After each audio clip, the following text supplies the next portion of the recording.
Our next destination is Eagle's Nest and Mishmi Hills in Arunachal Pradesh. Now, these are not regular, easygoing birdwatching locations, and you will need to prepare yourself for challenges here. But trust me, the rewards are worth the challenges. Eagle's Nest National Park is a remote destination and many birders avoid due to its rugged terrain and logistical difficulties.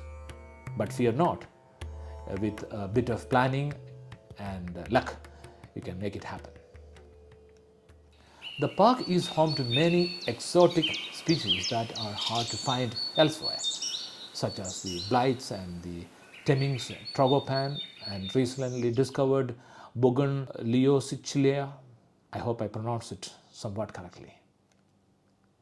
However, be prepared for challenging drives and do not expect luxurious accommodations here. But again, the remoteness of the location is a part of the charm. The nearest airport is Tezpur. It can take up to 5 hours to cover the driving distance of 150 kilometers. If you are coming from Guwahati after doing Kaziranga, it is going to be a day-long drive, so be prepared. Moving on to the Mishmi Hills, the nearest airport is Dibrugarh in Assam, which is still 185 kilometers away from the hills. You will find many birding spots here from 3,500 to 12,500 feet levels, so be prepared for some serious trekking. And if you think Eagle's Nest is challenging for you, then the Mishmi Hills can be a good alternative. If you are opting for Mishmi Hills, the best airport is Dibrugarh in Assam, as I have mentioned earlier. The best time to visit both places for birding is from November to May, so mark your calendars.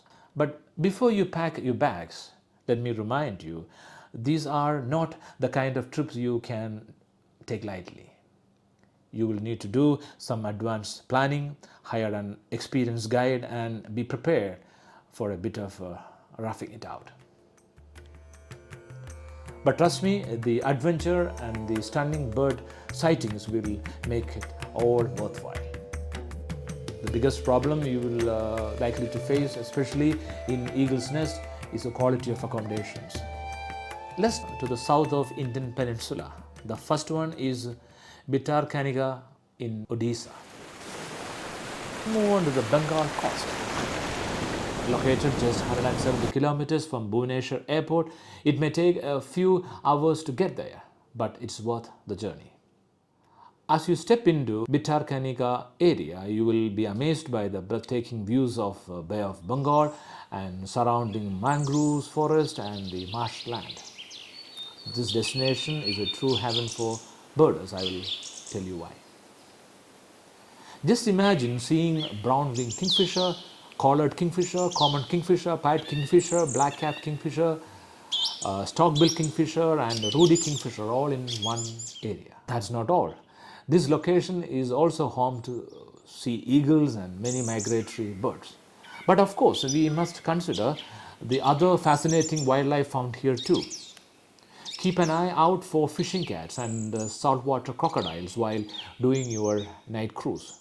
Cruising along the river and its tributaries is the best mode of exploring Bhitarkanika. 2 nights should be enough to cover the main habitats here.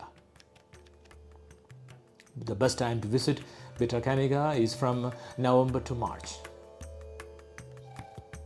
Now let's consider a destination beyond India's mainland. That's the Andaman and Nicobar Islands. Did you know Andaman, a beautiful part of India, is closer to the Himalayan biosphere than India's mainland? You can easily hop on a flight from Kolkata or Chennai to Port Blair.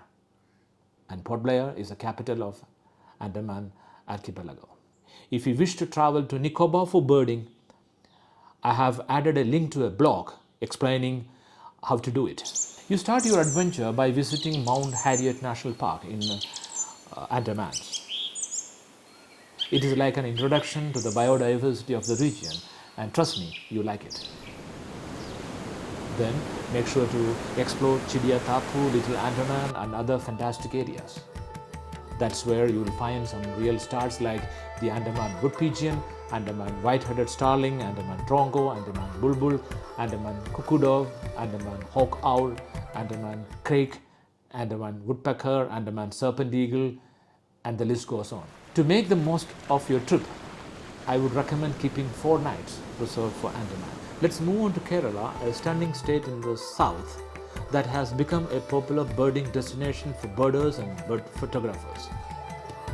Your journey will begin at the Cochin International Airport, and from there you will head to the first hotspot on our Kerala list, that is Thattekad Bird Sanctuary. Located just 35 kilometers from the airport, Thattekad is a charming village nestled at the foothills of the majestic Western Ghats. Prepare to be amazed by the incredible diversity of bird life here. You will have the opportunity to observe around half of the Western Ghats endemic species. Keep an eye out for the marvelous birds such as the Malabar trogon, Malabar parakeet, white-bellied tree-pies, Ceylon frogmouth, Ceylon bay owl, spot-bellied eagle owl, Malabar starling, and many more. I highly recommend spending at least 2 nights in Thattekad. You can find the complete bird list in the video description below. If time permits, you can explore 2 additional birding hotspots here in Kerala. The first one is Periyar Tiger Reserve, which is approximately 3-hour drive from Thattekad. Although tiger sightings are extremely rare, Periyar offers opportunity to spot Leghorn eagle, Wayanad laughing thrush, Indian hornbill and other fascinating species. The primary birding activity here is to join the forest guides for bird walks, often referred as nature walks. I have included a link to the Forest Department's website in the description for more information. Your final stop in Kerala is Munnar, a hill station known for its colonial era plantations. Take your time to scan the ridges and valleys, as this region is home to high altitude Western Ghats endemics like the white-bellied blue flycatcher, Palani laughing thrush, Nilgiri wood pigeon, black and orange flycatcher, rufous warbler, yellow-throated bulbul, and many more. If you visit Iravikulam National Park, you will get to see the star resident of Nilgiri Hills, the Nilgiri ibex or Nilgiri tar. This national park is also a good place to locate species such as Nilgiri pipit, square-tailed grassbird, and painted bush quail. I suggest you staying at least 3 nights in Munnar. The last destination in our list is Ooty in Tamil Nadu. By the time you reach the beautiful hill station of Ooty on the eastern slope of Western Ghats, you will have gained valuable knowledge of avian life in India and might have witnessed the majority of India's amazing bird species. To get to Ooty, you can do a scenic 10-hour long road trip from Munnar.